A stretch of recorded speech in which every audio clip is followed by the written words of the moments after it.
Today we will start with the numerical. In the previous lecture we have done till uniform motion and what are the points to be considered in a uniform motion. Now in this question a particle is moving from in a uniform motion along a straight line. We have marked the distance which is covered by the particle above and the time taken by the particle to cover that distance below. You can see that the particle is covering equal distance in equal interval of time. So this type of motion is uniform motion. Now in this question we have to calculate two things, average speed and average velocity. अब दो case है हमारे पास, इसमें उसने दो case में हमें पूछा है what is average speed, what is average velocity. जो फर्स्ट केस है उसमें हमें average speed and average velocity निकालनी है from point O to point P. अब you can see that the when particle is moving along a straight line from while going from O to P, जो हमारा distance है and displacement है वो equal होगा. अब डिस्टेंस क्या होता है, actual path covered, and displacement क्या होता है, shortest distance between the two points. अब O और P पॉइंट में जो एक्चुअल पाथ कवर्ड है और द शॉर्टेस्ट डिस्टेंस है वो सेम है. So when you have to calculate this average speed and average velocity of the particle going from O to P, the total distance will be 400 and the total time will be 20 and the average speed and average velocity both will come out to be 20 meter per second. Okay students, क्योंकि इस case में हमारा time भी same है और जो distance है, जो पाथ है, जो पाथ लेंथ है वो स्ट्रेट लाइन है और एक से दो पॉइंट है और उनमें डिस्टेंस एंड डिस्प्लेसमेंट हमारा इक्वल है. अब in the second part, the particle is going from O to P, then it came back to Q. अब हमें निकालनी है average speed and average velocity of the particle while going from O to P, then coming back to the point Q. अब इसमें सबसे पहले हम क्या कंसीडर करेंगे, हमारी एवरेज स्पीड. अब जो एवरेज स्पीड होगी वो क्या होगा, total distance covered upon total time taken to cover that distance. अब जो total distance covered है by the particle वो क्या होगा, OP plus PQ. जितना distance है OP plus distance PQ, that will be the total distance covered by the particle OP plus PQ. और total time taken क्या होगा, time taken to travel from O to P plus time taken to travel from P to Q. जब हम इन दोनों को divide, total distance हमारा कितना आ जाएगा 400 प्लस यहाँ 400 से हम बैक टू Q आएंगे, 400 माइनस 240 कर लीजिए, वो आपका डिस्टेंस आ जाएगा फ्रॉम P टू Q. दोनों को एड अप कर देंगे, you will get the total distance और टोटल टाइम आ जाएगा 20 प्लस 20 माइनस 12 इज 8, तो इतने ये 8 सेकंड में है तो 20 प्लस 8 आ जाएगा. You will calculate the average distance, sorry average speed. अब नेक्स्ट हमें निकालना है एवरेज वेलोसिटी. अब एवरेज वेलोसिटी निकालने में हमें चाहिए डिस्प्लेसमेंट, और डिस्प्लेसमेंट क्या होता है, shortest distance between the two points. अब O और the particle has gone from O to P to Q, पर जो शॉर्टेस्ट डिस्टेंस है between the starting and the ending point is OQ. तो हम यहाँ पे क्या कंसीडर करेंगे, डिस्प्लेसमेंट कितनी है पार्टिकल की OQ, दैट इज 240. और जो टाइम टेकन हम लेंगे, we will not take the time only from O to Q, but we will take the total time from O to P plus time taken to cover the distance P to Q. वो हमारा हो जाएगा total time, जो है आपको total लेना है, but displacement average velocity में हमें क्या चाहिए, डिस्प्लेसमेंट, उसमें जो डिस्टेंस है वो आपको शॉर्टेस्ट लेना है, टाइम शॉर्टेस्ट नहीं लेना है. Time you have to take the total but the distance you have to take the shortest. So when you will calculate this, you will get the answer. that the displacement will be OQ and total time will be time taken to cover distance OP plus time taken to cover the distance OQ. Okay students, अगर आपको इसमें कोई भी problem आ रही है, कोई भी doubt आ रहा है, you can ask in the lecture. Next topic we are going to start with is acceleration. अब acceleration क्या होता है? Acceleration is rate of change of velocity. Means जो हमारी velocity है वो किस तरह change कर रही है उसको हम किस में मेजर करते हैं? As a parameter acceleration. Acceleration is rate of change of velocity, that is velocity divided by time. और जो एक्सेलरेशन होती है that is uniform. Uniform acceleration means that the velocity equal amount of velocity is changing in equal interval of time. That is known as uniform acceleration. When unequal amount of velocity is changing in equal interval of time, that acceleration is known as variable acceleration. Average acceleration means जो total हमारा एक point से हम दूसरे point पे गए तो हमारी final velocity minus initial velocity divided bye final total time covered minus जो हमने इनिशियली जिस टाइम से स्टार्ट करा है उसकी जो रेशो है, that is known as average velocity. Instantaneous velocity क्या होती है? Instantaneous velocity is velocity at a particular second. Means a car is accelerating तो 2 सेकंड पे t is equal to 2 second पे कितनी एक्सेलरेशन होगी या t is equal to 4 second पे कितनी एक्सेलरेशन होगी at a particular instant of time. जो हमारी एक्सेलरेशन होती है that is known as instantaneous acceleration. And a is equal to d square x upon dt square. This is the derivative, double derivative. 2 है double derivative.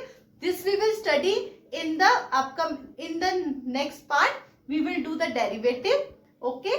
Today we will study how you can calculate the derivative and how you can find the velocity and acceleration from a function of distance. Now we will study about the positive and negative acceleration. When the acceleration is said to be positive, जब जो हमारी velocity है it is increasing with time. Means अगर velocity की value increase करती है with time, then the acceleration produced in the body is positive. And if the velocity of the particle decreases with time, the acceleration of the body is called negative. So positive acceleration जब velocity increase हो रही है with time and negative acceleration when velocity is decreasing with time. This is positive and negative acceleration. And जो हमारी negative acceleration है उसे हम retardation भी बोलते हैं. Negative acceleration is also known as retardation. मतलब retardation means decreasing acceleration. Okay.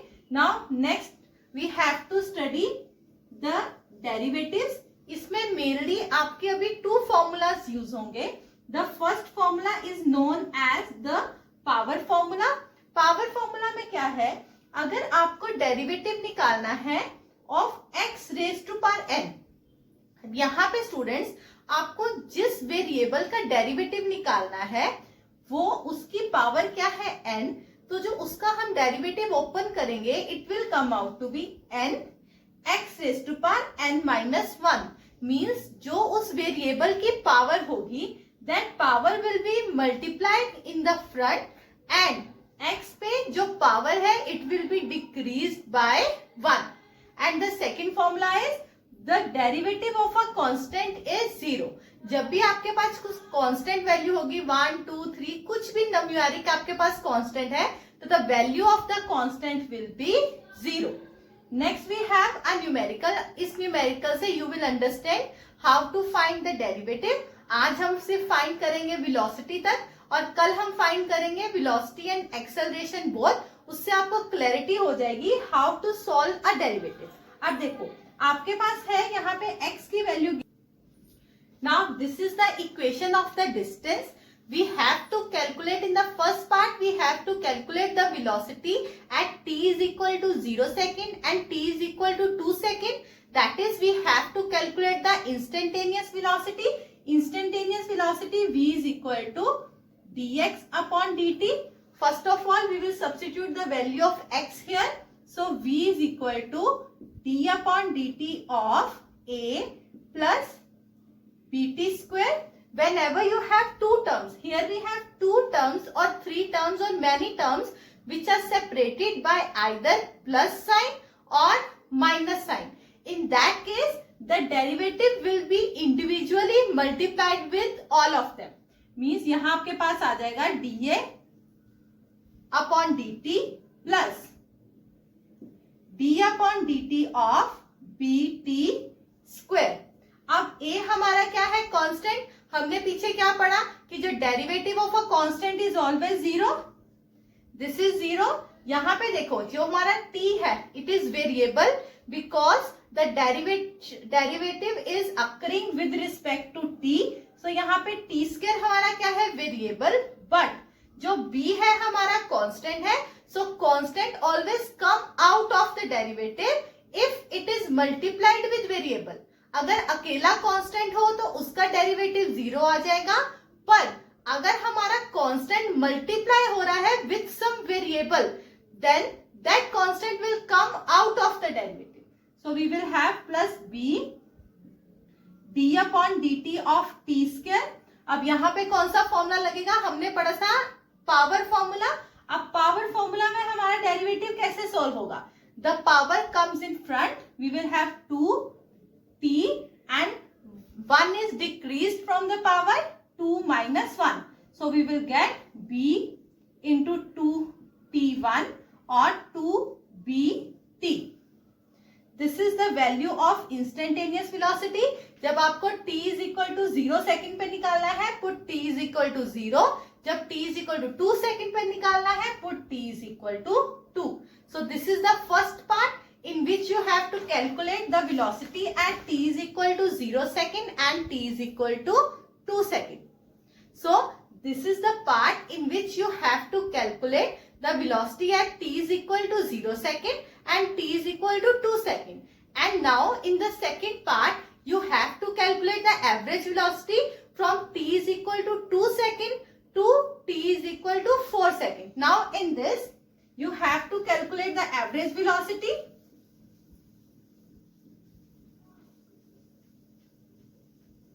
Here you have to calculate the average velocity between t is equal to 2 second to t is equal to 4 second. Here the equation of position is x is equal to a plus bt square. जब आपने average velocity निकालनी है तो ये हमारी x की value है.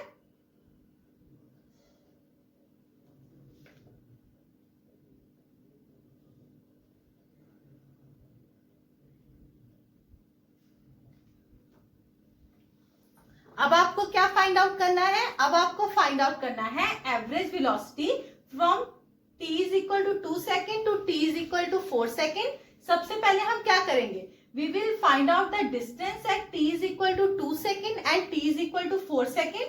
उसके लिए हम इस इक्वेशन में फर्स्ट t को क्या सब्स्टिट्यूट कर देंगे? 2. We will get x is equal to a plus 2 two 4 4b और t is equal to 4 second पे we will put here 4.